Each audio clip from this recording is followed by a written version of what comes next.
don't see how we can make bigger enemies.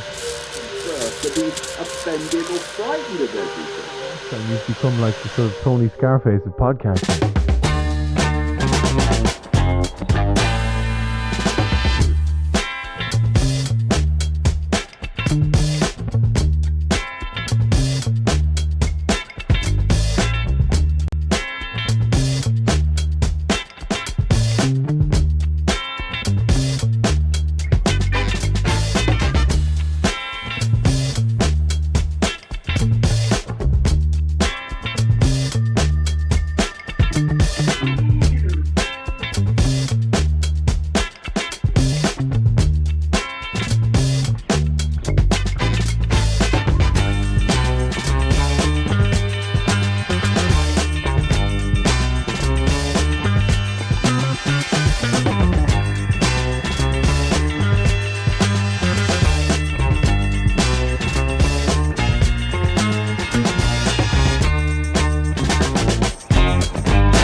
Wednesday. Welcome to the morning show. We missed you all last week.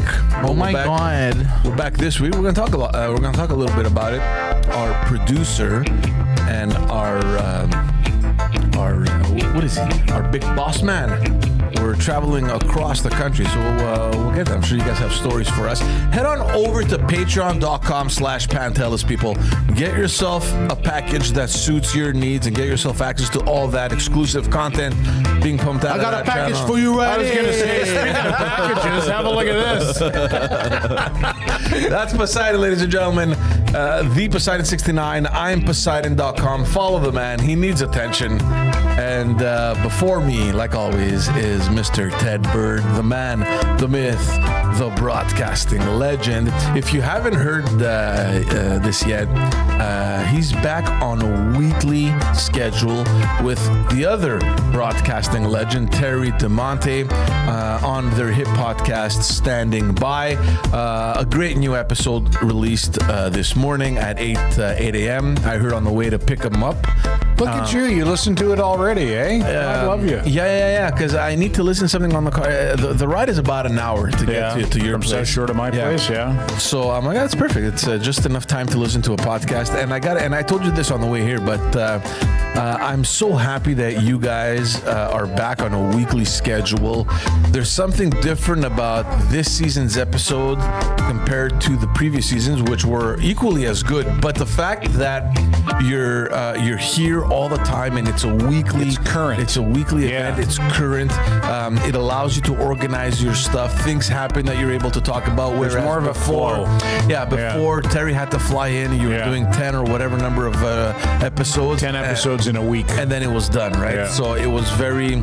I felt it was very kind of programmed and very organized because you have no choice when you do a recording like that. Yeah. But this is so refreshing, and for anyone that listened to you guys on the radio, it's that and better. I find. Well, that's what that was the plan, to try to get it to sound more like the old radio show. It's amazing. Yeah. I listen to you, and I don't obviously I don't watch it on YouTube, which you could, guys, if you prefer that.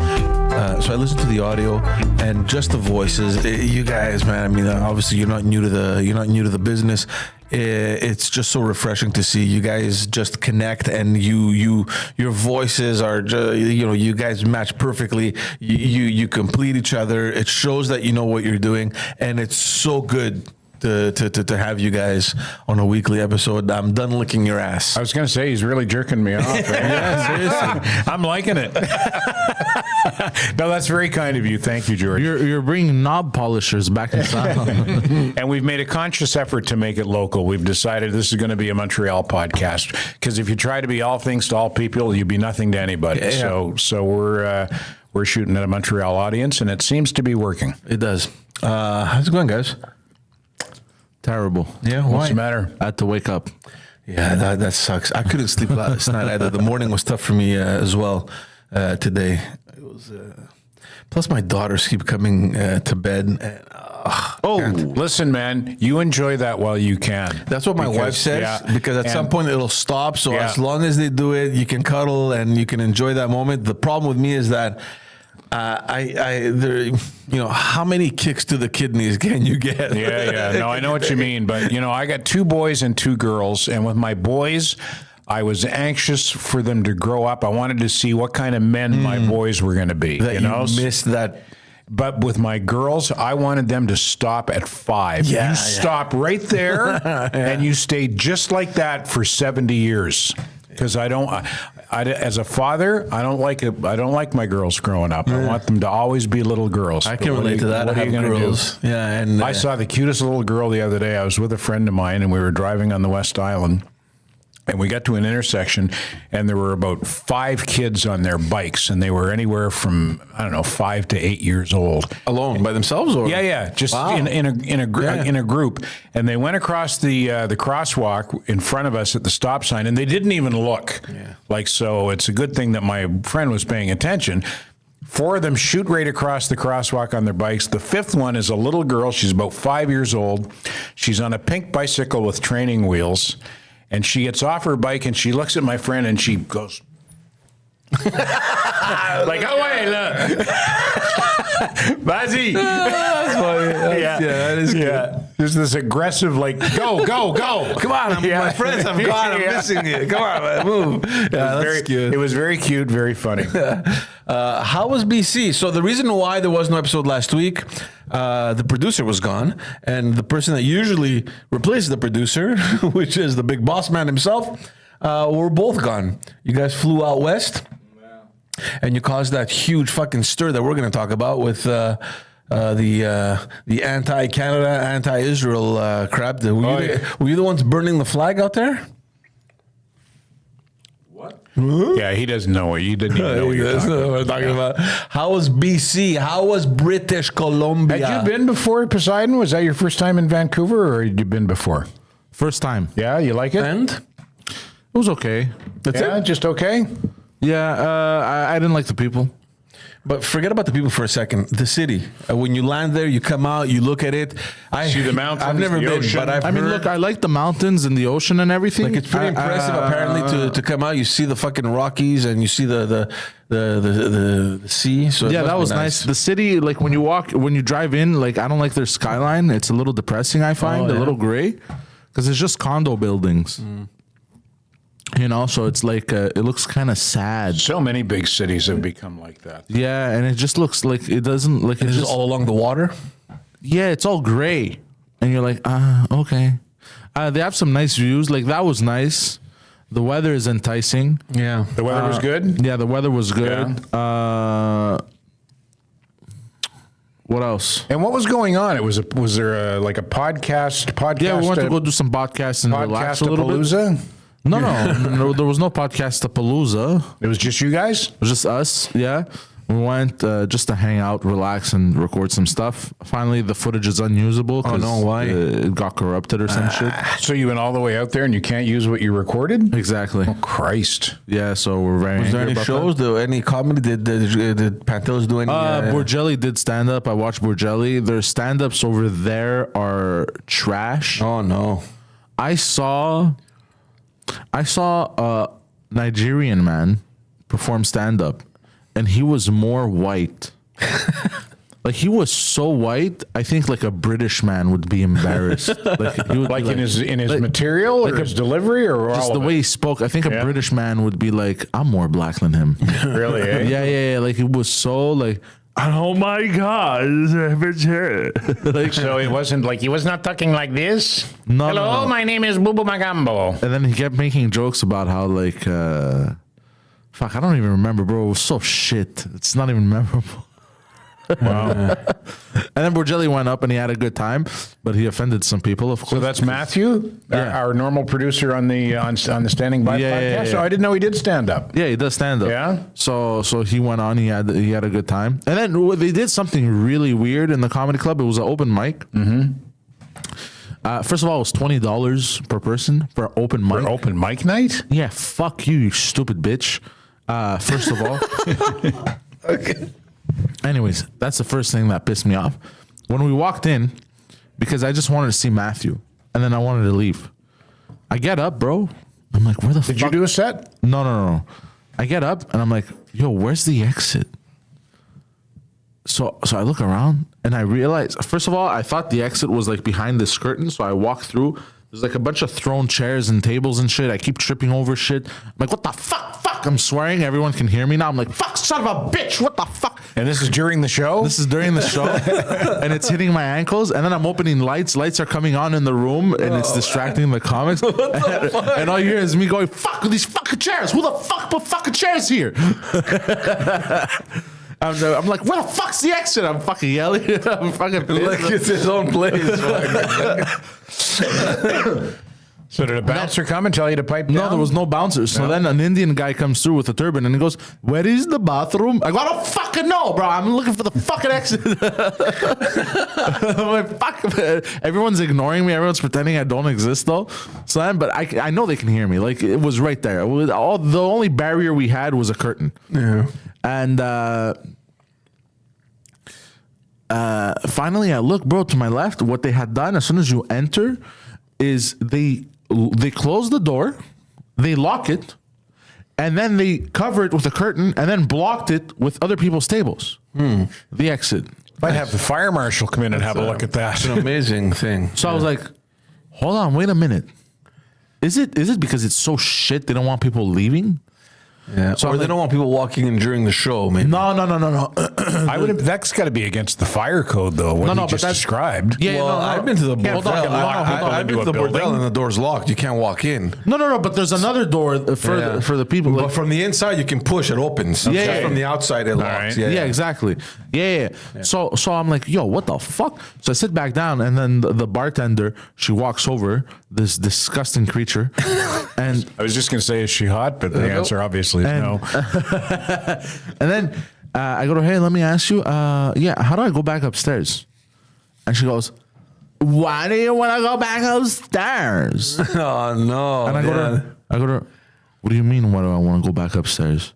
I was like, you know, like that show, like, why do you want to go back upstairs? And then I went all East Coast on her. I go, because I want to fucking leave. How do I fucking leave? I would have done the opposite. I would have done her accent just to fuck with her. Like, I want to go back upstairs because I want to get out of here. Give her some vocal fry. And then I guess they're not used to aggression over there. So she was like really taken back. And she's like, I'm really sorry. It's this way. And I had to leave from where the comics came in from. Did you have any fun out there at all? Any Yes, I did. positive Yes. experiences? Yeah, no, You tell? of course. I drove up to Whistler Nice. Oh, yeah? Whistler's nice. in eh? a Mustang convertible. It was very fun. Yeah, I was driving 190 kilometers an hour on turns. That's nice. The slowest I went was 130 on turns, and it was a lot of fun. I enjoyed driving like that. Yeah. Very safe though. Very safe. Food wise, how's the food? Food is okay. It's nothing. That's part of what brought Terry back here, or part of what he. But I mean, didn't like look, about there's it no, there, there's yeah. no. Not a good restaurant scene compared to Montreal. It's Look, all you it's can't all compare to chains. Like it's Montreal. Olive Garden. And, Not necessarily. I mean, in Vancouver, like they were all maybe where he was living outside of the city. Yeah, but yeah, there are some good restaurants, but Yeah, not but- as many but as I it's think not, what they not lack- like what you have here. no, what they lack is variety. Yeah. That's what they lack. But they have really good seafood. You know, Well, they should. They're on the ocean. I ate at a restaurant that was right on the beach, and I had this. It was so good. It was like a chicken. It was like a lightly fried chicken with gnocchi and mushrooms and some salad on top, and it was like a special sauce, like a mushroom sauce, and it was fantastic. Nice. Expensive? No, the Really? plate was like $36. Yeah, but it was a very nice place. I heard it's way more expensive over there than over here. In Vancouver? Yeah. Probably depends on what you're talking Cigarettes about. are double the price. Real estate. What? Yeah. Fuck, cigarettes are $20 a pack here, aren't they? Yeah, so for like Dumouriez, they're like 30, 35 over there. That's fucking insane. Like, God, my- I'm glad I was able to quit smoking. Jesus. my packs of cigarette here, they cost $12. Over there, they were costing me 20. Where do you get cigarettes for $12? Can't say. I can't say. I can't say. So Because in the dep, you're looking at least 20 and like 25 for Dumouriez, right? Why are Dumouriez so much more? When I smoked Player's Filter. And I don't know, dude. Honestly, to me, all this is Hababaluga shit. yeah, I'm so glad I don't smoke anymore. I don't. Can you imagine if I still smoked and drank? I'd be living in my car because I'd be spending all my fucking rent money on alcohol and cigarettes. Or not living. Yeah, Or that. Yeah, yeah. Yeah. Wow. So BC, I always wanted to go to BC. You've never been, eh? Never been. What's the furthest west you've been? The furthest west I've been is Niagara Falls. Really? Yeah. Yeah. In the States, have you been west? Yeah, I've been to California. Okay. So I guess that would be the furthest west. But I thought you meant Canada. No, I did mean in Canada. Yeah. Canada, Toronto. No, the U.S. I've been to California. Yeah, I've been up to Napa Valley. It's beautiful. Yeah. It's I very love nice. California. Yeah. We stayed in San Francisco. Now I hear it's very different though. Yeah. I hear the same thing. I really like the American Southwest, I guess it would be Arizona, yeah. Nevada. Like I love the lay of the land there. I feel like I'm in a fucking John Wayne Western. I'd love to go to Arizona and Nevada. I'd like to go to Las Vegas. Yeah, I've been to Vegas. Vegas is one of those places where you go for 2 or 3 days. That's it. Yeah. That's it. That's all I want. And my favorite part of Vegas was, Like a weekend was kind of thing. driving out of the city and seeing the, like I say, I like the lay of the land. I like that desert, that American desert look. And I've got a friend, Les Criffenden, who used to be a Montreal radio and TV guy. He's been the weatherman on Fox 5 in Las Vegas for like 20 years or more. And he's from Montreal. Yeah, he's from Montreal. Yeah. So I hooked up with him when I went out there, and he. Oh, I bet you did. Well, that's not what I mean. And we went out in the desert and had gay sex. So the desert holds a special place. It does. It really does. Yeah. Yeah, the U.S. is nice. It's beautiful. We went to New York over the summer, and we drove down there. It's nice. It's nice. You enjoy driving in the U.S. I cannot stand driving over here. I can't. No? Can't take it. What's the difference? The road is the difference. The roads are in better shape. The roads are in better shape. I didn't get traffic until we got into the city. But aside from that, it's just enjoyable. I don't know. I mean, I don't know. I don't know why I cannot drive over here. I don't like it. Yeah. Yeah. You ever been to Texas? No. No, nor have I. I'd like to go there sometime. I haven't gone to the south. I haven't gone to Florida. The furthest south I've been is North Carolina. Yeah. Florida, I've been to a few times. Yeah. Florida's okay. Florida's Florida. They're getting the shit kicked out that's of what I them was right about now. to say. Yeah. I have a cousin that lives in Florida. I have some friends and family there. But yeah, it's scary, eh? What's happening? Yeah. When is that hurricane hitting? Today, tomorrow? I don't know. Hurricane Milton. Yeah, apparently, like there's crazy warnings. The mayor, I think, of Tampa came out and said, you have to leave. If you do not leave, you will die. You have to leave the city? Yeah. Really? Yeah. Wow. Evacuate or you will die. That's crazy. I mean, I think it's a little extreme, to be honest with you. But what if it isn't?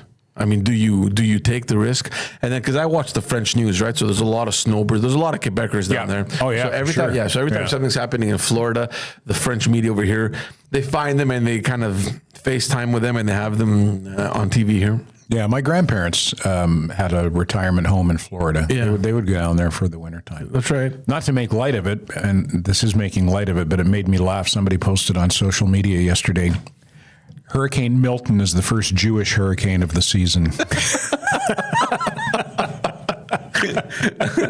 The next one will be Hurricane Moish, and then Hurricane Noah. Avi. Hurricane Avi's coming. Oh, that's so funny. Oh, he's such a storm.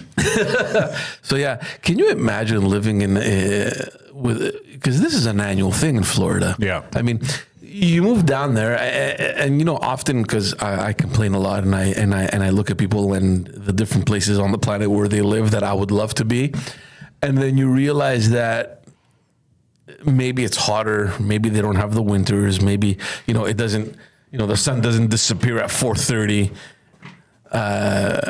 But then you look at this kind of stuff and you're like, fuck, I don't know. Yeah. I don't know. You live somewhere where there's tornadoes, like in the Midwest or whatever, and then you live on the coast, and your roof might fly off every year. We're okay. We don't we get snowstorm. Yeah. Okay, whatever. Stay home. And we're equipped to handle them. Exactly. We're experienced in dealing with them, and we're equipped to deal with them. A couple of years ago, was it 3-4 years ago, that weird snowstorm in Texas. I don't know if you remember that. No. Texas closed down. There was snow, like I can't remember, was it January or something like that? It was wintertime. and everything was just shut down for like a week or something in Texas. Like nobody knew what the fuck to do, and they did nothing. Because they don't have the equipment, so they just waited for the snow to melt. Can you imagine? Yeah. You ever see that YouTube video? I trot it out every year when we get a bad snowstorm. Of the, it's just a video of a snowstorm in Quebec, and there's somebody singing in the background.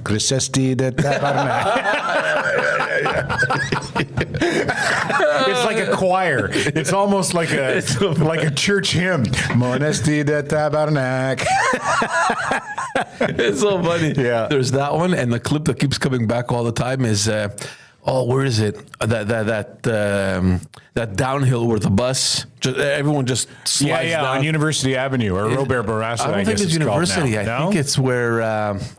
But it's all icy, and the buses can't stop. They just keep sliding all the way down the hill. You know where Square Victoria is? Yeah. That downhill that comes. Is that not University? I don't think it's University. No? Anyway, what's that street? Whatever. Yeah. That street next to Quebecor building there, or whatever it's called. Yeah. They're all fucking just ramming into each other. Yeah. Oh, yeah. geez. I remember that day. That was nobody got hurt or anything because it was almost in slow motion. Because everyone was standing on the brakes, but nobody was stopping, and it was just fucking sliding down. But you've been in those situations, right, where you're slamming the brakes, nothing's happening, and your car's just, oh no, you're like, you're just waiting, Yeah. You're like, nah. Here we go. It's like you're in a curling fucking match, and your car's just, oh god. I don't want winter. I can't. Well, stand by. It's coming. Yeah. And the weather turns on a dime too. Right? I hope we have last year's winter. Last year's winter was last year was quite. It was the best. It was the best. It was the best. Yeah. It's all part of the impending ecological apocalypse, from what I understand. Yeah, exactly. But I figure by the time the planet's really burning up, I'm going to be long gone anyway. Oh yeah. Same here. Yeah. Same here. I'm being selfish about it. Bring on the global warming. Yeah, because I can't do it, man. I can't. Why don't you go to Greece? What's Greece like in the winter? Does it depend on where you are in the country, or is it pretty? If you go further north, it gets cold. There's snow also up in the mountains. Yeah, I was going to say if you go up in the mountains, but no, it gets cold. It gets cold. Like I remember because when I was living in Greece, I wasn't there during the summer. I was there fall, winter. So I was there from September until May of the following year. So I got all the winter and then spring. Because it's dry, the winter, it's like you feel it in your bones. It gets like, like the 5-10 degrees that over here, you're going to go out in a little sweater or like a little jacket, you're going to be fine. Yeah. In Greece, that doesn't fly. Really? Yeah, you're going to feel it. You gotta, but there's no snow. Yeah. And for me, the cold is not an issue. You dress up when it's cold. There's no problem. Yeah. For me, it's the snow that fucks me up. Like it fucks me up mentally, Ted. I can't. I think I go through that seasonal depression shit. Yeah. Sad. Yeah. I can't. Seasonal something.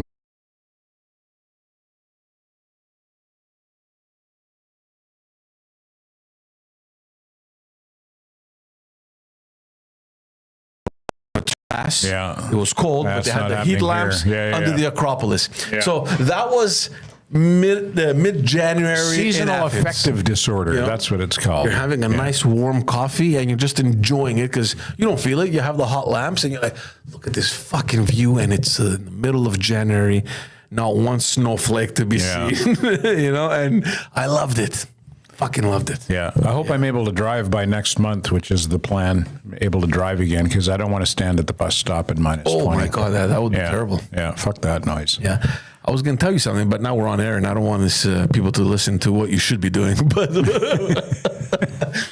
wait until you're okay to drive. Yeah, for sure.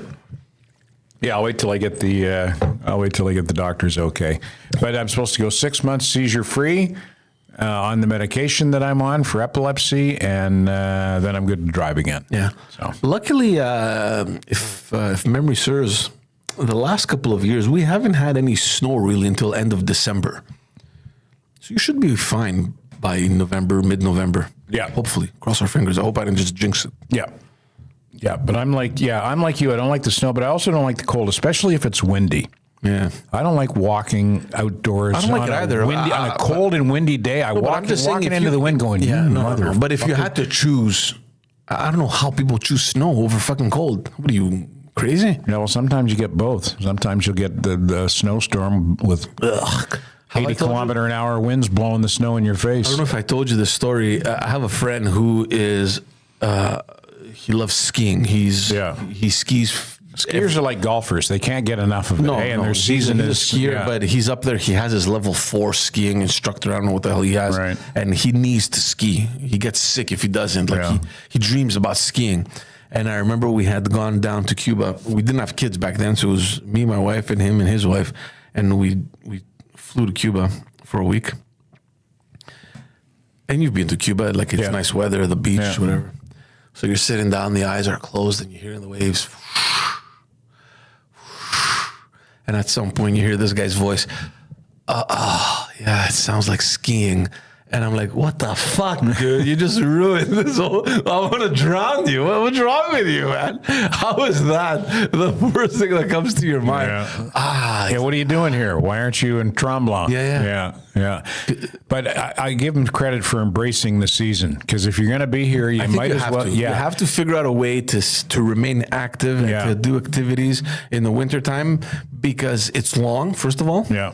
And the time change is that, I think that's for me the most depressing thing. Yeah. When is that? Is that soon?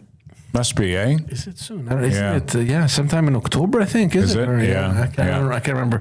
But waking up at, well, yeah, I mean, now with the kids to get them ready for school, I mean, the sun isn't really up before 7. Mm-hmm. And I mean, I And don't it's work setting now. now. Does it set by 6 now? It must, eh? Yeah, around there, 6:30ish. Yeah, Yeah. by 7 the sun is down. But thankfully, like I don't work. But I remember, waking up early to go to work, and the sun is not up yet. And then you go to the office, you do your work, and then you come out at 4:35, 5:30, and the sun is gone again. Yeah. So you don't see the sun. Yeah. And I think that's what fucks people up mentally. Yeah. In Montreal, in general, in Quebec. Yeah. If you have an office job, I think that's the toughest thing. Yeah, I can recall hearing in the past about studies that show, and I think they were talking about Scandinavian countries where I think the sun sets even earlier over there. I think they're even further north than we are. The suicide rates For sure, it must be hard. they have higher than average suicide rates, and that is cited sometimes as a contributing factor. Isn't there a period where it's just nighttime, the whole thing?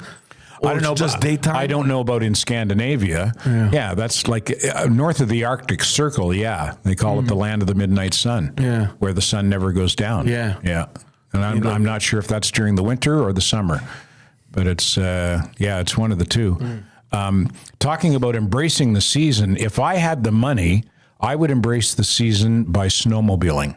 Yeah. Yeah, that's fucking fun. Have you ever snowmobiled? Of course. Fuck, that's fun. Yeah. That is just a blast. And apparently in Quebec, It's a huge tourism thing, eh? yeah, The snowmobile, and yeah. there are trails all laid out, and they have like it's almost like on the highway where you have rest stops with restaurants and stuff on these snowmobile trails in the middle of the woods. Yeah. You come up to like a fucking a restaurant. That's so amazing. Like a what do you call the maple syrup places that everyone goes to in the spring? Pantelis. Exactly. Yeah. Stuff so- like that. Yeah, it's so cool, but it's not cheap. No. I mean, the machines are expensive, and then if you're going to outfit yourself properly, You have to. You have no choice. Exactly. Yeah. It's not cheap, but It's really well organized. yeah, though. I've gone. I have a buddy who lives up, or actually, it's out close to the Ontario border, I guess, up around Lachute somewhere, and he's got a couple of what do they call them, sleds, and I went up and went out with him one day, and just fucking loved it. It was great. Yeah. God, it was fun, and it was a beautiful winter day too, and you're out in the woods. On these trails, and it's beautiful. It's You- very, that's very what you nice. need to do. That's you have exactly to what you- embrace it. yeah. But it's nice to have money so that you can embrace it in that kind of a way. Either that or skiing or whatever. I don't want to go snowshoeing. Terry DeMonte tells a great story about snowshoeing. I can't do it any justice, so I won't try to tell it. But he went snowshoeing one time, and he was like, "Fuck this." That just looks hard. Yeah. I remember, speaking of winter activities, we were in high school, and our school did a day trip to Tremblant, like a ski kind of thing with I think we're in Sec 2 or Sec 3, I can't remember. And Tremblant is expensive. Like to go skiing in Tremblant, like you need like $70 or $75. I can't remember what it was. It was expensive back then too. So we're all a bunch of kids now from Park X, very modest families. So the school is like, listen, you can either do the downhill skiing, which I used to ski a lot when I was young, or you can do the cross country skiing, which is cheaper, right? So all our parents are like, yeah, you want to go to the trip? You're going to go to the cross country. They didn't care. They're like, it's way cheaper. It's like $25. Yeah, and they didn't know the difference either. I don't know what the hell. This is the one you're doing, right? Yeah. So we all ended up there. Surprise. All these greedy kids are from Park X. Their parents signed them up to the cheapest activity. No surprise. And it was the worst fucking thing ever. That looks so hard, cross country just the skiing. worst I want thing, no man. fucking part of that at all. Yeah. And how about the Olympic sport biathlon, where you cross country ski and then have you a stop gun. and start shooting? That was not Take bad. out your anger and frustration. No, but think about that, Fuck man. this. No, but you gotta calm yourself down. Yeah. You know what your heart rate is at? Like, I mean, it's crazy. Yeah, well, it's hard. It's For fucking sure it's hard. hard. And I've never done it before, but I get tired watching it. Yeah. We had a Canadian. I can't remember Harvey. I think, I was just thinking of the same Harvey, guy. Yeah, he's he was one of the best in the world. Yeah. Yeah. Good for him. Busy week, eh? 2 weeks because we missed last week. Yeah, we didn't get a chance to talk about the vice presidential debate, eh? No, because we didn't have a show. Yeah. What did you? What did you think of that? Yeah. Like I thought. Well, we were exchanging while we were watching. I thought that J.D. Vance wiped the floor with agree with you. Tim Walz, but agree. you'd never know it from looking at the media, because the media is so fucking biased towards Harris and Walz. Yeah, but then again, Ted, the same thing happened with the Kamala Harris and Trump debate as well, depending on which station you listen to. Although Trump, I didn't think Trump performed well in that debate. He let her get under his skin. Oh, man. But I thought J.D. Vance was cool as a fucking cucumber. He was and great. I've heard a lot of people say 2028, he's going to be the president. Let me tell you the one thing that I took away from the debate. Two things. One, there was actual content. You heard two vice presidential candidates actually exchange on policy. Yeah. Which In a respectful manner. And that's the second thing. Yeah. It was a respectful debate. There was order. Nobody interrupted each other. Nobody made fun. It was so refreshing to see. Like, for anyone like myself, it restored faith in democracy in the U.S. Or in the was political process. Yeah, it was such a good thing to watch. And it's just a message for everyone listening. You can disagree respectfully. Yeah. And I feel like in the last couple of years, politicians have become bashful. It feels as though in order... Always confrontational. Yeah, Yeah. and we're seeing that unfortunately in Canada as well. And as much as I hate Justin Trudeau, I don't appreciate the fact that Pierre Poilievre is... He's the too way much he of a, is. too aggressive. He is. Yeah. It's like, dude, you got to change that up, man. Yeah. Because I get the strategy. You got to bring that guy down. You hate him. He's doing a very bad job, and Canadians agree with you that he's doing a very bad job. But find a different way to do it. Because you at not this think- point, you're like less than a year away from an election, maybe even weeks away. We don't even know at this point, right? And the government can fall at any time. And we're going to talk about that because nothing's happening in Parliament. Parliament is completely shut down right now because of some stuff that is going on. So we can go into an election at any point in time. So I think that Poilievre should have changed that attitude a long time ago. You need to change. You need to start appealing to more and more people. You cannot, unless this is how you really are. And if that's true, that this is how you are, for me, it's a problem. Like, I don't want an arrogant leader. Yeah. You know Well, what I mean? you've worked as a political advisor. Do you think that there are people inside in his circle who are saying that to him, or saying, "Look, man, look, you're way ahead. You don't have to be this aggressive." Yeah. I You hope know? they are. Do you I think- hope you know, they are. Soften it up a little bit. Yeah, I hope they are. And we're going to get back to the VP debate in the U.S., but there was a Léger poll that came out Monday, I believe, or Tuesday, I can't remember. It was conducted at the end of last week, and specifically for Quebec, He's losing points, Poilievre. Yeah. They were neck and neck with the Liberals a couple months ago. In Quebec? In Quebec. Yeah, but is it going to matter in Quebec? Well, it doesn't matter because, because the Bloc's way ahead of everybody else, right? He knows he's not winning Quebec. I mean, I don't think his goal is to win Quebec. But at the same time, you want to perform better than the previous election. So you have 10 seats right now, -1 because Alain Reyes is sitting as an independent. So ideally, you want to get more than 10, all right? And you're seeing your numbers, especially out in the regions of Quebec where he was performing well. And traditionally, they're much more conservative than the rest of Quebec. But you're losing ground. You're losing ground, and the Bloc is destroying. I mean, more than 1/3 of Canadian electors are voting Bloc based on that poll. So he has a serious challenge ahead of him, and I believe that it's that arrogance that Quebecers just don't relate to. So going back to the debate, for me, it was the first obvious thing that I saw.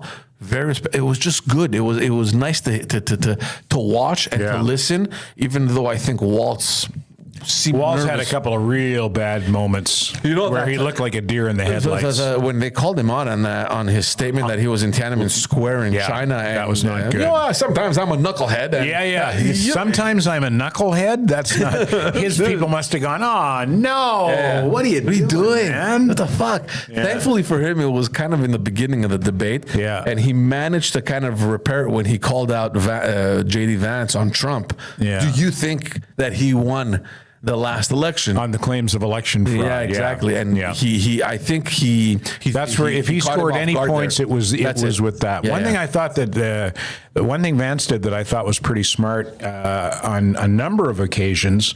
He would say, Tim, that's a good point, and I agree with you on that. Yeah. And then go into his own thing. Like it made him look like a nice, reasonable, decent guy. Yeah. That's and you've seen that, you've seen clips, old debates where the candidates used to respect each other. Yeah. And it's good because it makes your opponents bring down their barrier. It disarms them. It disarms them. Oh, okay, he agrees. Okay, what does he have to say now? Yeah. So it kind of creates that curiosity. It piques their curiosity.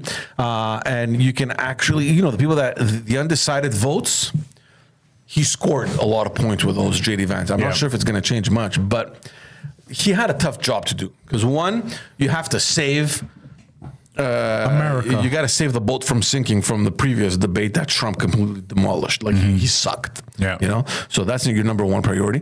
And number two, you have to somehow find a way to make Trump look good. And how do you do that when he's been quoted as saying all these controversial things? Like they're eating the dogs, they're eating the cat. Yeah. But they are. They were. Let's be honest. He said it. Look, he said it in a little abrupt way. I get it. The man maybe they're eating lacks the geese, a little like bit of. Look, maybe listen to me, George. Listen to me, George. Don't interrupt me. Maybe the man lacks a little bit of finesse in his delivery, but he told the truth. They were eating pets. There's videos. Okay, I haven't There's seen videos. It, so okay, I don't know if I'll bring them up. Bring them up. But I don't want to see them eating dogs and cats. But in any case, I think that's convenient. You don't want to see them. No, I'm not saying you're lying. I'm just saying that. I haven't seen any of that stuff. But I thought the way that he tried to build up Trump was he talked policy because that's Trump's always going to be Trump personally, right? He did exactly. That's his personality. He did exactly what Trump should have done and failed miserably, which was to criticize Kamala Harris for the last 3-4 years that she's been in power. So are we in a better situation? No. So how can she come out and claim that she's going to make things better when she should have made them better 4 years ago, right? Yeah. And that's what Trump should have done, and he failed completely. He fell into the trap, and he actually did his homework. So Trump, and it was obvious during the Trump-Harris debate, he just went there thinking, I'm going to wing this. Don't worry about it. I'm Trump. You know what I mean? Yeah. You can't do that, man. No. You can't do that because the other one has been fucking studying 8 hours a day, getting prepared, and she has professional speechwriters and communications people and experts in debates that are coaching her. Where's your team? You know? Do you think Trump's humble enough that he would have looked at J.D. Vance's performance and gone, fuck, man, that's good and that's what I should have done? Or do you think he's going, hey, he's a threat to me now? I don't know. Well, he did come out and congratulate him, so he recognized that he had a very good debate, and he did have a very good debate. And again, I'm just going back to the civility. At the end of the debate, their wives went on stage, they met each other. Hey, good job, and then they went. They thanked the moderators. That's exactly what a debate should look like. Yeah. And I think they both won so many points on that front. And again, I'm thinking of the people that are in the middle of the spectrum that are undecided. Maybe JD Vance managed to win. I don't know if you're looking at the polls because I don't believe polls anymore. Well, they're not really polls. I mean, they have numbers, right? Polls. The year that Trump won, did the polls not say that it was going to be Hillary in a rout? Yeah. It was supposed to be Hillary in a landslide. Yeah, he shocked everyone. I don't know if they're going to make that same mistake again. But at the same time, what I'm seeing. But how can the polls? How can the results be so much different than the polls? I don't know. Are the polls usually fairly accurate? Usually within 3 to 5 point margin. They're pretty. That's why Jean-Marc Léger is very well respected. And you can go on his website and look at what he polled for the last provincial election. Yeah. And the numbers that actually came out. He's pretty spot on. He's not off. He wasn't off at all. So they're looking at the numbers in the U.S. It's going to be close, man. It's going to be so fucking close. Like, I think it's going to come down to 2 states. I think it's going to come down to Arizona and Pennsylvania. So I don't know what's going to happen. So all the analysts are saying we're keeping an eye out to see the money now, all the donors. Right. And the only indication now is that both parties are going to just flood those states with ads and money, and they're going to invest everything they can in those states. It's going to be interesting to see. The thing that I'm afraid of, Ted, is what happens if Trump loses?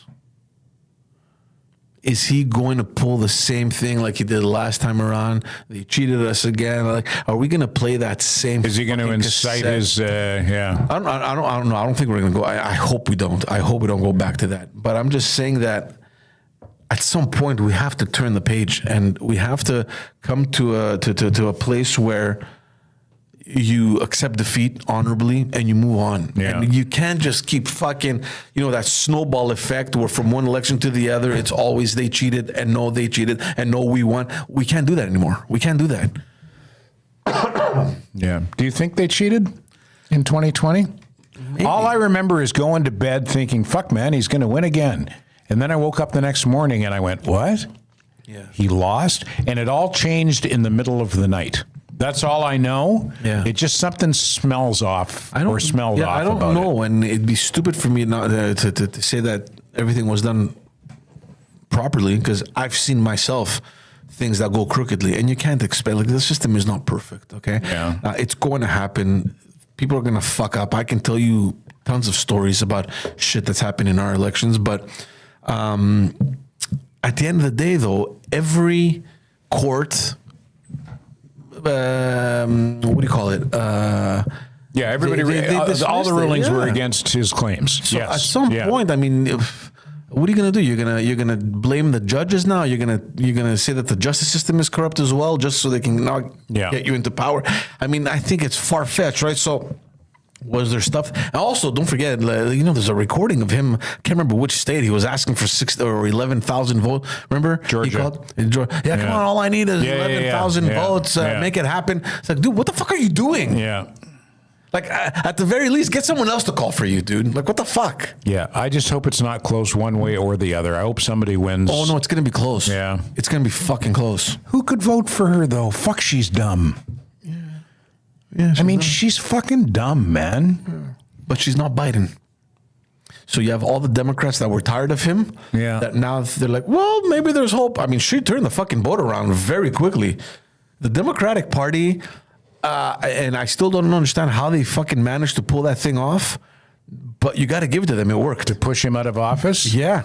He's at 4 months to the election. Yeah. He's been doing some stuff that's been undermining her, eh? you know, there's a lot of people, and this, I'm just going by what I read on social media. People say he's pissed that he got pushed out, and Jill, his wife, apparently is really pissed because she enjoyed the trappings of power. So he put, you saw the picture in the video of him with the Trump hat on. Oh yeah, yeah, the seniors residence. Yeah, he put on a Trump hat supposedly as a joke. He crashed a White House press briefing. And then he held a news conference when she was on The View. He held a news conference at exactly the same time to update the flood, the storm situation, the hurricane situation. And that was seen as undermining her and upstaging her. There's a lot of backroom shit happening. I mean, look, the U.S. is a completely different ballgame. Yeah. Have you seen the movie The Ides of March with George Clooney and Ryan Gosling? No. Oh, my, Ted. Is it political? Political thriller? You have to watch. Philip Seymour Hoffman. He was Ryan good. Gosling, George Clooney, and a bunch of other big names. It is the best political movie I've seen that describes the behind the scenes. The Ides of March. The Ides of March. Go watch that movie. It's fucking incredible. It's incredible. I mean, it's, you know, there's sensational shit. I mean, it's movie, right? Yeah. But really well done. Really good movie. It just goes to show you that, you know, your worst enemy is in your own team. Yeah. The knives are flying no doubt. behind you. No doubt. So I don't doubt for a second that there's people in Biden's camp that are upset. But at the same time, if you're in Biden's camp, did you not see that he's incapable of fucking holding that office? Like, well, what's wrong with you? Like, I never understood how the Democratic Party fell into that trap and just didn't say, listen, dude, we're doing a convention. It's going to be open. We're allowing everyone to run, whether you like it or not. And I know that it's unconventional. I've never seen that ever before. You know, someone challenging their leader who happens to be the president. I've never seen that. Yeah. Do you think that they let him do the first debate because they knew that he would crash and burn, and that was their excuse for pushing him out? Yeah, there's a lot of people that think that. Well, there's two. We had Valérie Baudouin on our podcast. Valérie Baudouin, super brilliant girl. She's a geek for American politics. She's the go-to person for Quebec media when it comes to American politics, or one of the go-to people. And she came on the podcast, and she didn't go there because it was still early on. They hadn't kicked him out. Her idea was they're doing this early on to make sure that Robert Kennedy Jr. can participate, because it was outside of the regular norms of whatever debate commission they have in the U.S. So it didn't have to necessarily follow the rules, right? So they did it. It was just them two. They made their own rules, and it was good for both parties because they thought, okay, maybe this guy's not doing well mentally. Maybe we can control kind of. So it was So she believed that it was done like that so they can have a more controlled setting, so that he could look, quote unquote, better. It flopped, obviously. Yeah. But other analysts are thinking that it was done purposely to kind of expose him, hoping that he would trip, fall, and then they would have enough time to switch him up. You mentioned RFK Jr. I haven't heard shit from or about him in a while. He's joined the Trump campaign. No, that I know. But ever since, and there was a big splash when he joined. Yeah. But ever since then, nothing. I see him on social media. I follow him, so he comes up on my feed quite often. It's not clear to, because initially when he came out, he said that he's not suspending his campaign. He's going to be on the ballot, but in the states that are close, like the tight races, he's withdrawing his name so that he doesn't split the vote, so that he can help Trump win. But the other day, and I didn't listen to it, I just saw the headline. There was something that came up, I think, on my Twitter feed, where it said, vote for Trump, whatever state you're in. Mm-hmm. He was saying, and it was RFK Jr. So tweeted that. I'm not sure what the hell's going on. Yeah. Like I say, he's kept a low profile, it seems to me. What did you think of Elon at the big Trump rally? What the fuck was that? It was bring the autistic kid up here. Give him a few minutes. What is that? I don't know. I don't know. Money talks. I'm Elon Musk. I want to say a few words. I got the $300 billion or whatever. Yeah, I guess for Trump, it's probably it's good, but what a clown show. Yeah, what a fucking clown show. I don't know. I think at this point where they're getting close to the election day, this is where all the endorsements come out, right? So Kamala Harris has all these fucking superstars. Bruce Springsteen came out the other day. She got Taylor Swift, all these actors, coming out. And Trump, obviously, he's probably going to have his own guys. John Voight, I think I saw a video come up. John Voight's a big time. Not that anyone remembers who that guy is. Yeah. But in any case, so you have now all these big figures like Jordan Peterson, Elon Musk, all these guys that are behind Trump. Well, you have the usual suspects on both sides, right? So, but that was just odd for me. Yeah. What are you doing? Like, I don't know, man. It was strange. It was strange. First of all, it's like, and again, it goes back to preparation. I'm running to be a president of the United States, all right? I'm the candidate. And I'm doing this huge event. I'm going to bring a high-profile person to, to show that I have, the support. Yeah. Aren't you going to sit down and organize? What are you going to say? This is what I want you to go on. What are you thinking? Do you have you know what I mean? Let's prepare a little bit. Let's not throw them off completely. Let's make sure you don't throw me under the bus. What are you going to say? I'll give you 5 minutes max. Yeah. Pump him up a little bit and let me come out kind of thing. What the hell was he talking about? I don't understand. I'm fucking black. Well, all I got out of it was he was just saying, vote Trump. You got to vote black Trump. MAGA. What was he saying? Well, because he had a black MAGA hat on, yeah. What do you think of Kamala doing the rounds this week? She's done The View, Stephen Colbert, Howard Stern. This podcast, this sex podcast that these... what was it called? Who's Your Daddy? No, what's it called? Something along what's those lines. What's that big podcast, Poseidon? You know that in the U.S.? Where usually it's usually it's a couple of girls talking about giving blowjobs or their favorite sexual position. Like I've seen clips from that podcast. It's pornography basically, and she went on that podcast. It's a PR exercise. Well, and people are saying some people think that she's 60 Minutes though, didn't she? 60 Minutes as well. Some people think she's doing those rounds because they're friendly for the most part. That's what it is. Yeah, and they think it's an indication that she thinks or her handlers think her campaign is in trouble. I don't know if they think her campaign is in trouble. I think her campaign thinks that she can't handle the quote-unquote professional media guys. I think the guy in 60 Minutes did a good job. I didn't watch it, but he did a good job with her. Yeah. He asked tough questions, but then there was some of the clips that got posted online. There was some trickery in the editing that made her look better. That made her look better than she was in the moment. Yeah. So let's keep in mind one thing, for everyone listening or watching. Podcasts are taking a huge space in the last couple of years. A lot more people are listening to podcasts, political podcasts, more than they are, watching CBS or NBC or the main networks. So the fact that now the political class has shifted their strategy on doing these podcasts, like that kind of format, it makes sense to me strategically from a communications perspective. Now, the choices that you make in these podcasts also matters, right? So for me, it's a much more of a PR exercise. The same thing could be said about Justin Trudeau. He went on Colbert. It's like the most friendly environment you can possibly go on, right? How about tongue bath? Just a complete fucking tongue bath. Go sit down in a real fucking where like Trump, when Trump went into the Lion's Den at that black journalist convention, and they fucking went after him. And he knew what was coming, but he did it. And he went in there and he sat there and he fucking he took it. Yeah, and he answered the tough questions. The same thing happened when he went to the Libertarian convention. Remember that one where they were booing him? No. Oh my God, it was horrible for him. But was that recent? It was early. Or a previous campaign? I think it was earlier. No, it was this year. I think it was early in the year.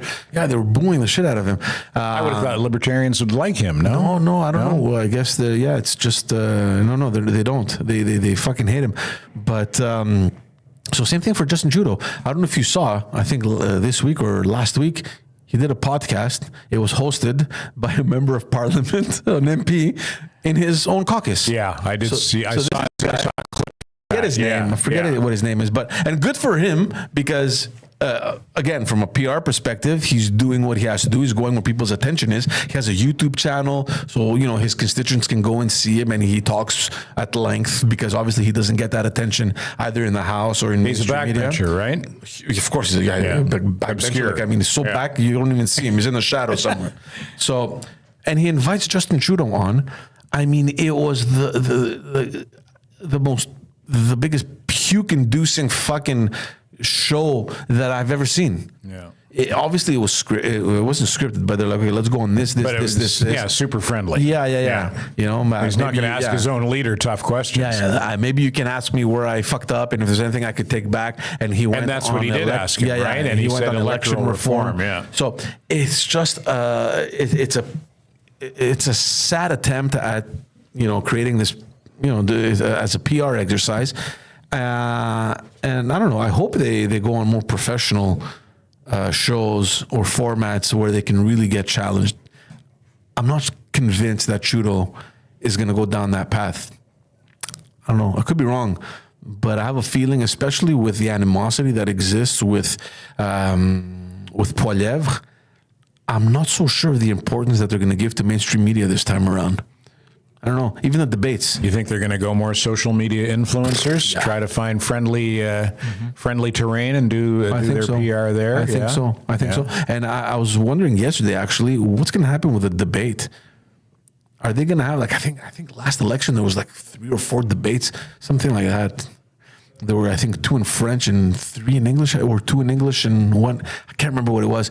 And were there 4 candidates? Were they have? They had Jagmeet and Buddy from the Bloc was there as well. From the Green Party, it was François Blanchet, Elizabeth May, François Blanchet, Justin, and it was Aaron O'Toole at that time. So, right. Yes. Yeah. So they, different character, different personality, respectful. This time around with Poilievre, I'm not so sure that Justin is going to want to. So Poilievre has not debated Trudeau? No. Oh, I didn't realize that. No, and he will demolish him in a debate. Yes. Well, you see it happen in the House of Commons on a regular basis. Look, the Parliament, as it stands today, is a fucking kindergarten. Yeah. It's ridiculous. I have never seen a state of chaos like this in Parliament. You've watched a lot of politics and a lot of legislative sessions. How do you think that speaker has done? He is. What's his name? Fergus. Fergus. Because I don't know that much about it, but I get the impression when I watch him, I think, you know what, he's handling this kindergarten pretty well. Well, here's the thing. I don't know how neutral he is. Well, he's probably not neutral because he's a liberal, right? Yeah, but I find he does a pretty good job. At least he gives me the impression.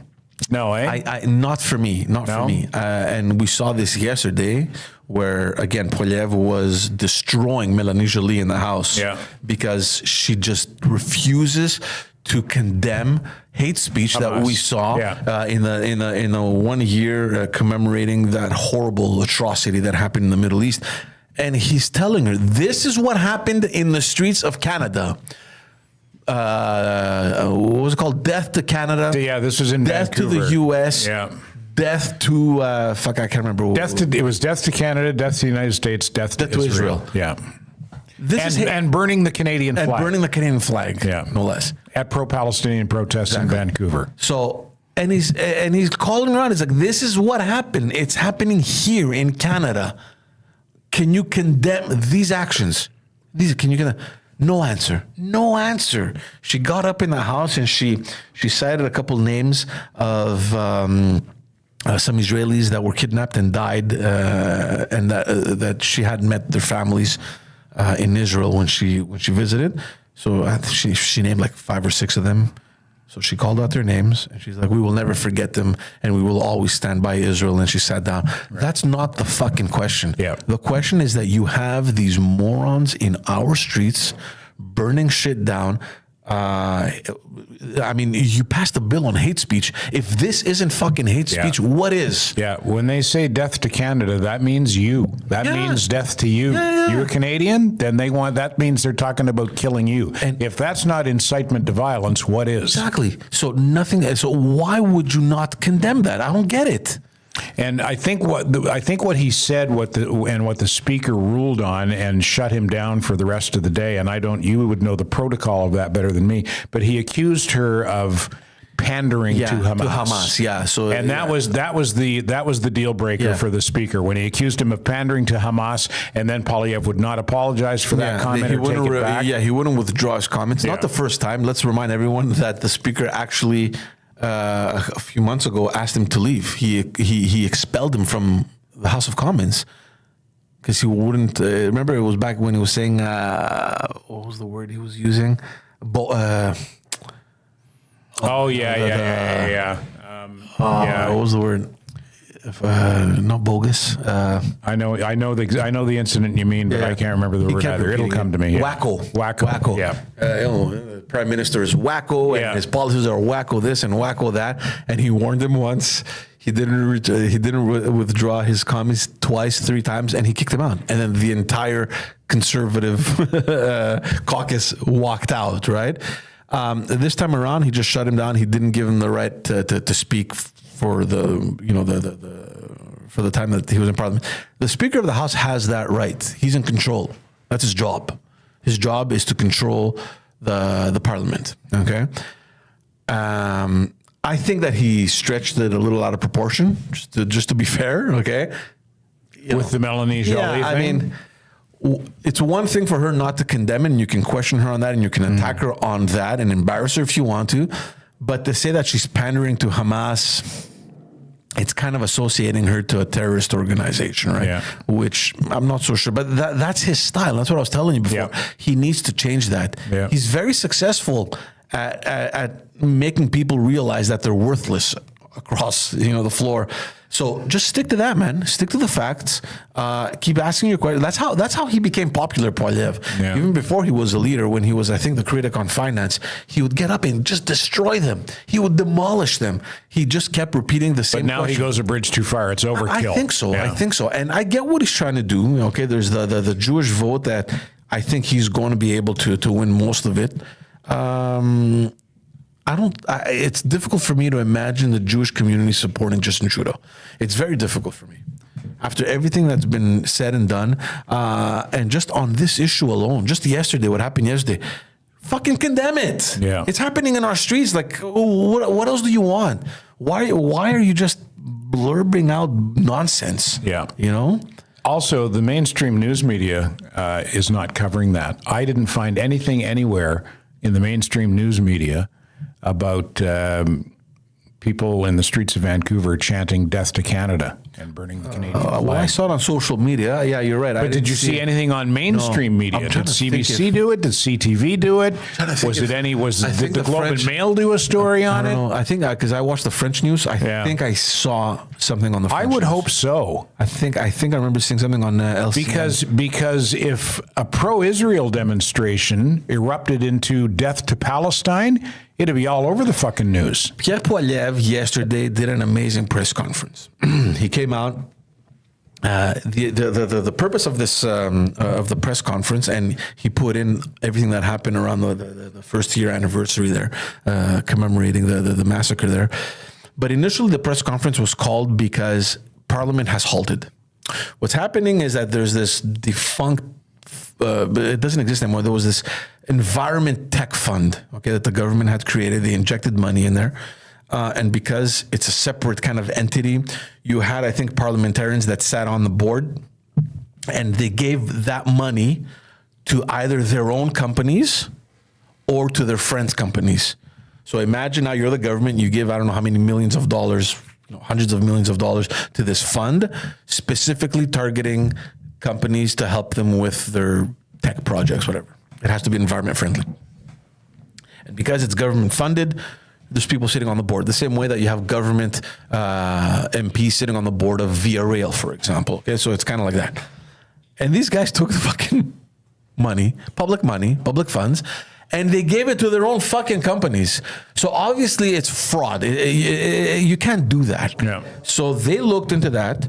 And it's been weeks now that they've been talking about this. I think it's over $400 million that have been diverted like that to either their own company or to their friends' companies.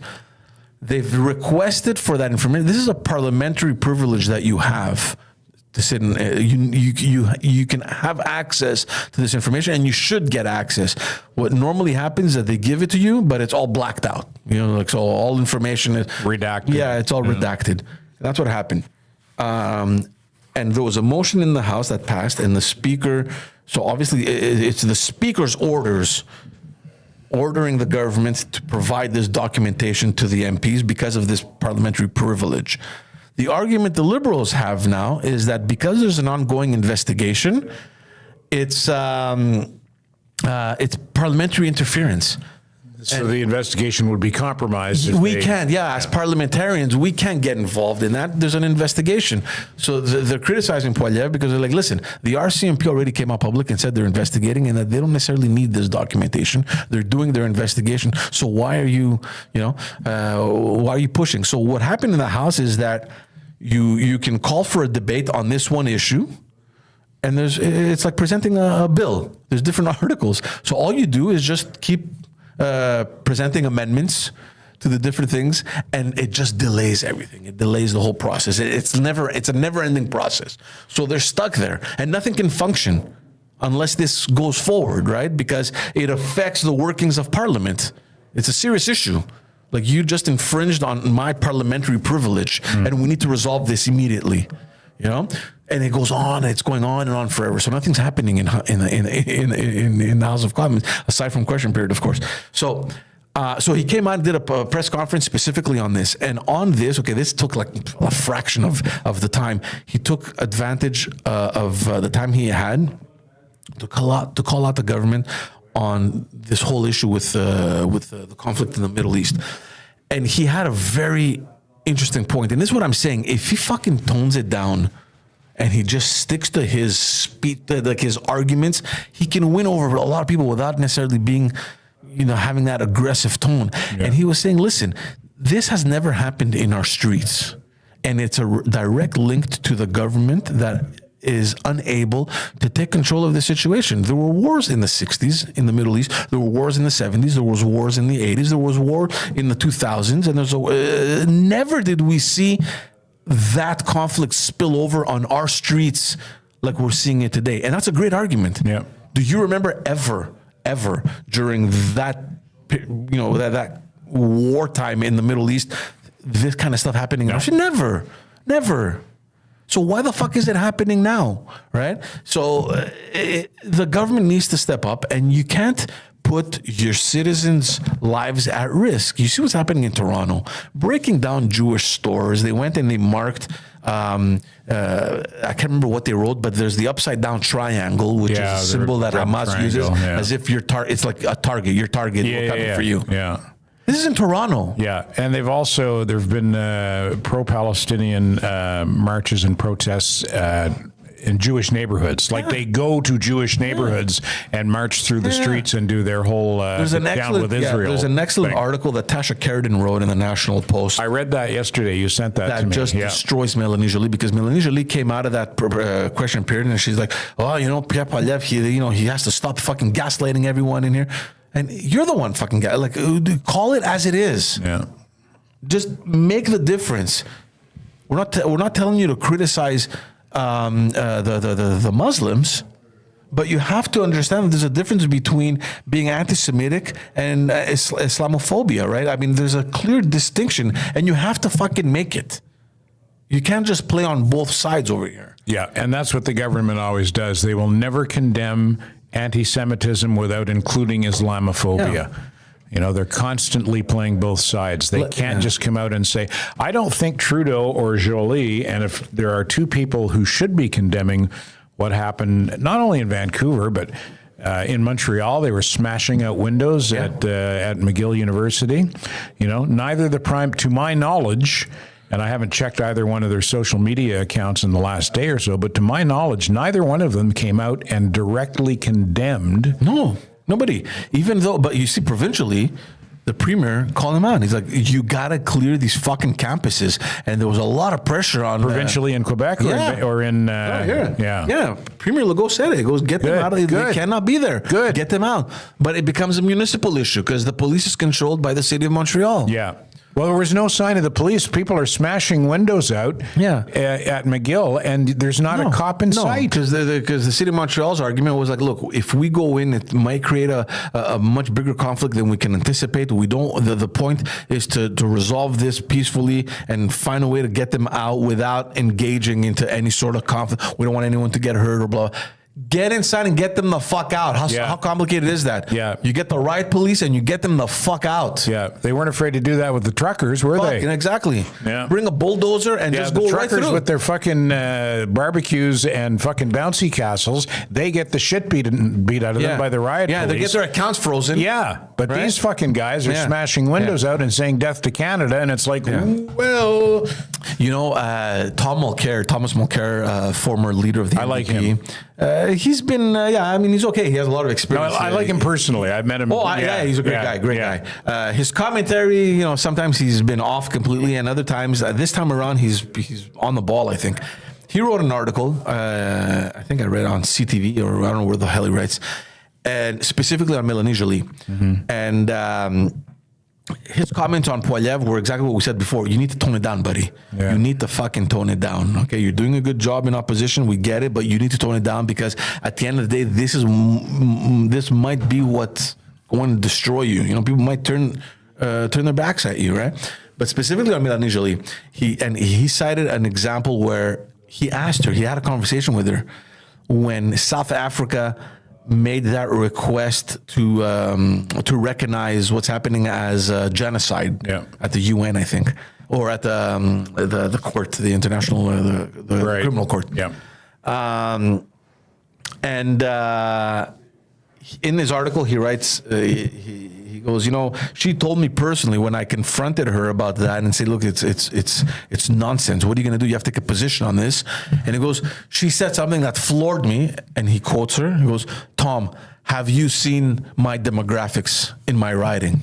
Meaning that had she come out and taken any position against that motion, or because Canada really didn't take a position, like they kind of, they played it kind of in the middle. They weren't really, for or against that. But she came out and said that if I were to take any position that would compromise my electorate, I'd be in fucking trouble. But that's not your fucking job. Your job is to do the right thing. Yeah. What is her writing?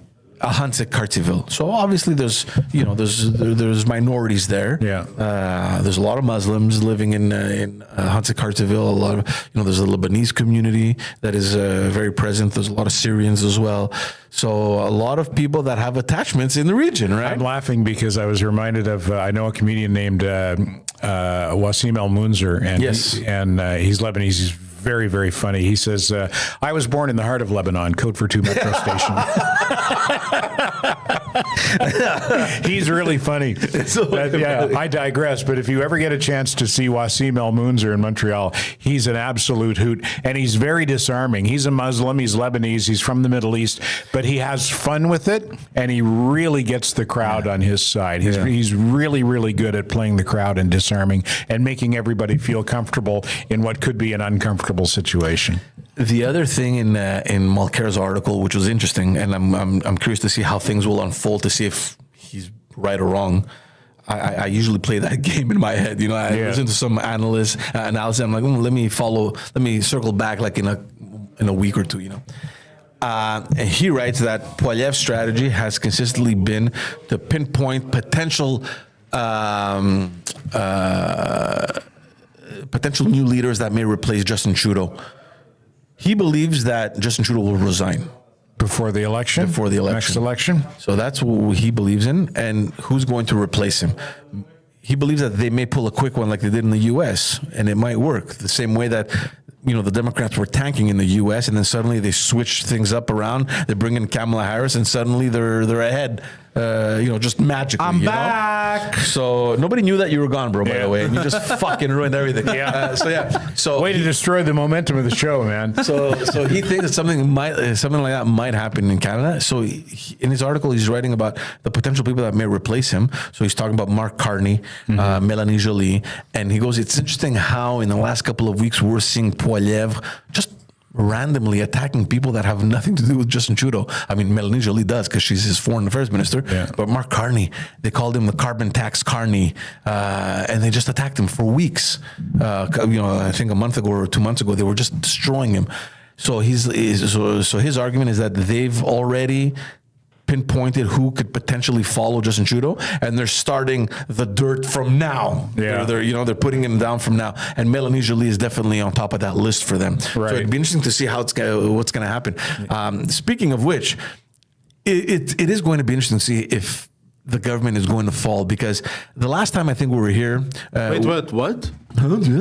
federally. The government's gonna fall? We don't know. Maybe the last time we were here, we were talking about that motion that the Bloc Québécois tabled to pass 2 bills. One, it's on old age security for seniors 65 to 74. That's me. To increase it by 10%. Yes, please. Hold on, how old are you? 65. Damn. Yeah. So that's Why one. did that happen? I get to ride the bus and metro for free. No way. Yeah. And the other one is to control. How does it feel to be an immigrant? So they go, look, you want us to support you? This is what we want, and it's supported by the NDP and the Conservatives, by the way. Mm-hmm. So we're just waiting for the Liberals. So they tabled the motion. That's another $70 a month for me. I'm in. Yeah. So they tabled the motion, and the motion, obviously, for anyone listening, the motion is not binding. You table a motion in the House, even if it passes, there's no binding effect of a motion, but it's just for arguments. I mean, it gives you additional arguments. So they table a motion. It's supported by the NDP, supported by the Conservatives, and the Liberals vote against it. George, me all I know is the motion of the ocean, bro. Me. Yeah. So all this indicates. How come he's never on any of the political panels on the big TV shows? So everyone now is wondering, okay, well, because he gave them a deadline until the 29th of October to pass this bill, or else they would support the other opposition parties and make the government fall.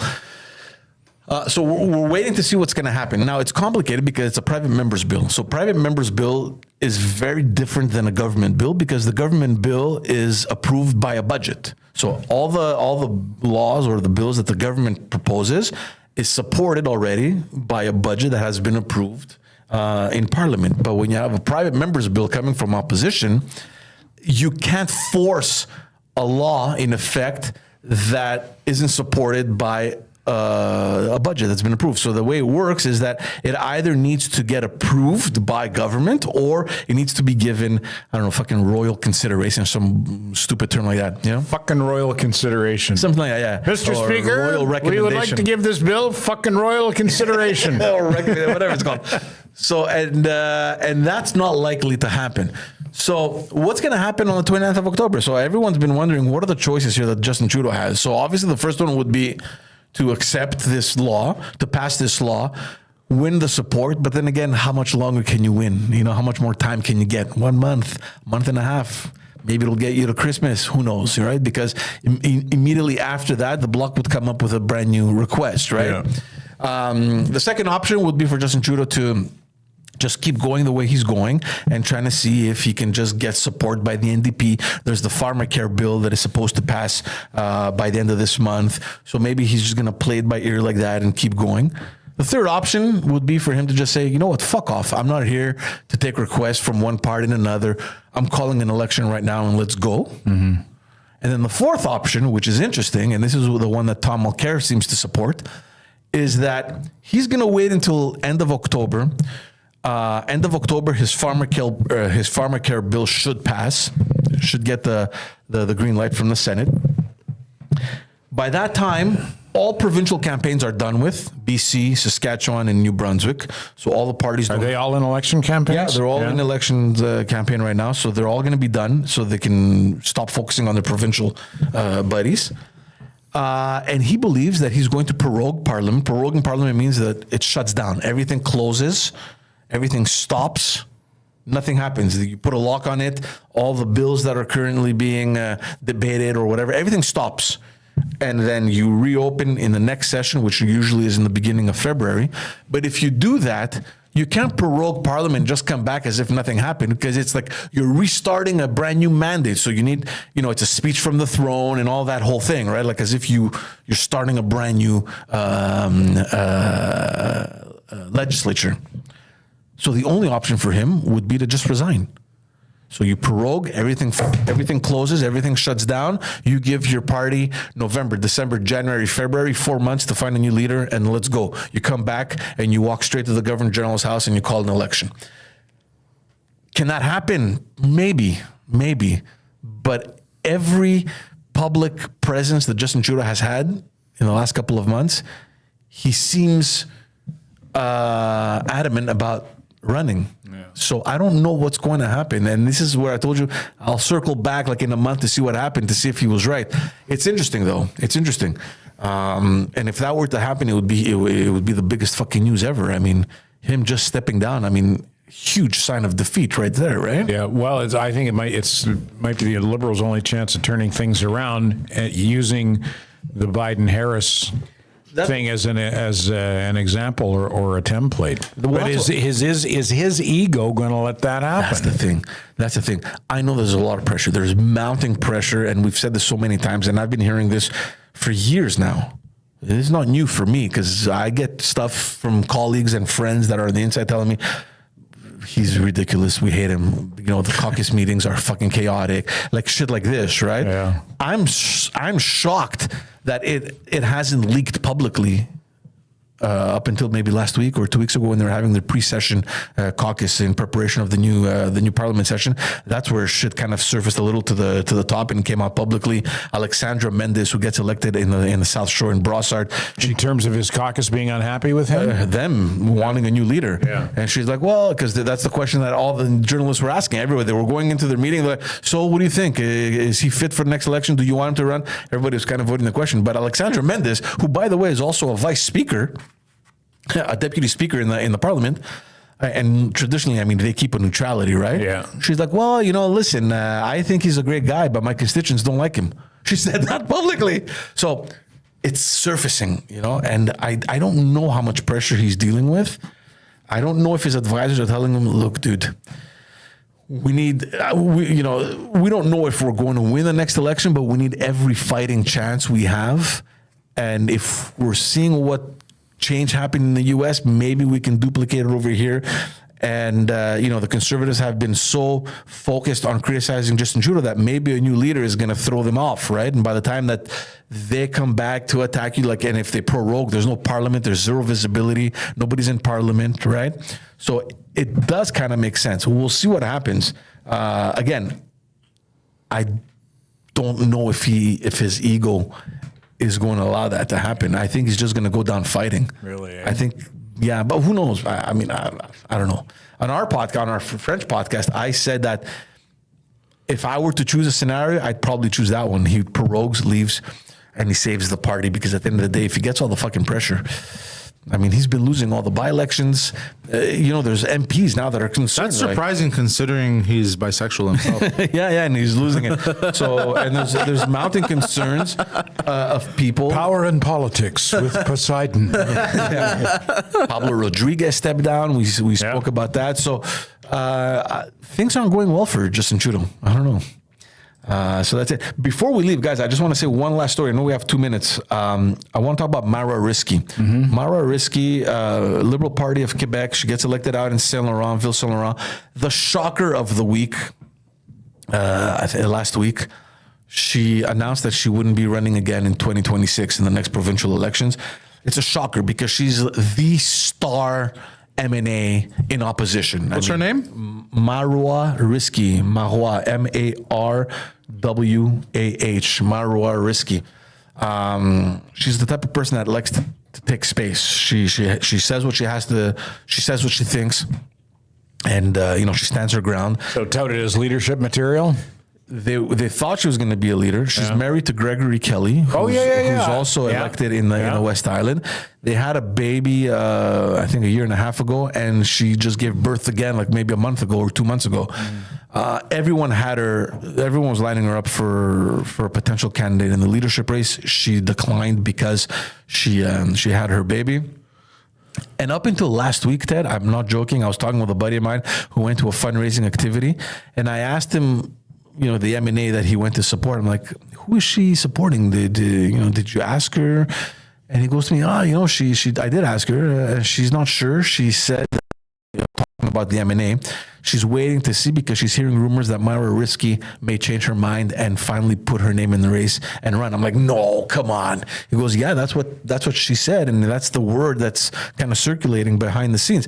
I'm like, fuck, really? So when I heard that she's giving a press conference, I'm like, oh, this is it. Maybe she's announcing her, that she's jumping in the race, but it was the complete opposite. She was announcing that she's resigning at the end of the mandate. And it sucks. And her main argument was that she hasn't been able to reconcile being a parliamentarian and taking care of her two kids. And her situation, both her and her husband are elected. Yeah. So she goes, it's really difficult, and I've tried. And at some point I told myself, I either pursue my career and be an absent mother, or I got to put the political career aside and be there for my kids. Good for her. And I think it's the right call. Yeah, I think it's a right call as well. I sent her a message. We're exchanging. We're probably going to have her on the podcast soon as well. Not on this one. No. We can Poseidon to chase her right out of the room. Whoa, what are you wearing there? Oh, you want another kid? Yeah, you want to create a family. So I think it's the right decision. And it's sad because the Liberal Party right now, she's still there until 2026, but she was a strong figure in opposition. So, but all this to say that it's not a fucking easy job, and the shit that politicians in general across parties, there's no partisanship here. And we've spoken about this already with the social media and all that. They get so much crap. It is constant pressure. Yeah, well, you know what, though? They're also well compensated. Are they, though? I think so, as far as I know. Well, Provincial, look, M&As get $130,000 a year. I'll take that. You will take that, Yeah. but what do you How's give the it? pension? Well, the pension is they have 4% a year. So Yeah? you do 25 years, you get a full pension. What's the expense account like? Yeah, you get a travel. question. Your room is Anyway, paid for. you get what you sign up for. It's That's the not like thing. people aren't making them run for office. No, exactly. You know, They public do it because service they is want. But what I'm saying is that, that, look, I've seen the work that they do and that they put. It's not your regular 40, 50 hours a week. So the $130,000 a year that they make, when you break it down, it is nothing. I'm telling you guys, it's nothing. They're putting in 80 hours a week. They go in the morning question period, and they're like in committee work until 10, 11 p.m. at night, and they have to go get ready for the day after. And then when they're free on Friday, when the parliament session ends on Thursday evening, Friday, Saturday, Sunday, that they have to run to their riding events. And it's never ending, right? So Yeah, but they'd have a lot more time on their hands if they weren't having so many orgies. okay. Federally, though, they're I'm well gonna paid. stop, sorry. Federally, they're there's a big difference between provincial and federal. Okay, I think the base salary for a federal MP, I think it starts at 150 or 160, some shit, Okay. 180 maybe. So that's a lot. I'll of money. ask Francis Scarpaleggia next time I Ask see him. him at the pool. Francis has I like been there for. Francis. He's Yeah. a great guy, and he's Yeah. been there for a long time. I think Francis qualifies for a full pension by now. He should. Good for him. So he's going to be okay. I'll ask him if he can lend me some money next time I see him at the pool. I thought he had stepped down. I had seen him. No, he's still there. He's still there. Yeah. Fucking guy, Francis Scarpaleggia. Yeah, very low profile. Yeah. But a hell of a nice guy. Yeah. So there you have it, ladies and gentlemen. Are we done? We're done. You can cue the music. Oh my God. Dude, you fucking missed 80% of the episode. Fuck, you were playing with your beep outdoors. No, I was conducting business. Business. Doing some business. All right, guys, thank you so much for tuning in.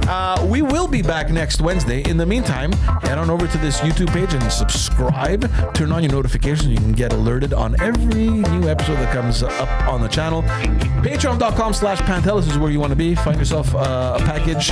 Get yourself exclusive content. Poseidon69. I'm Poseidon.com. Ted Bird, ladies and gentlemen, standing by the Terry and Ted podcast with legendary broadcaster Terry DeMonte and, of course, Ted Bird. If you speak or understand French, please do follow us at Politiquement Parlant. We're almost at 1,000 subscribers on YouTube. It's great for us. So if you can help us out there, would be greatly appreciated. Thank you so much. See you guys next week. Put that fucking tongue back in your mouth. I don't know what you're talking about. Ciao, guys.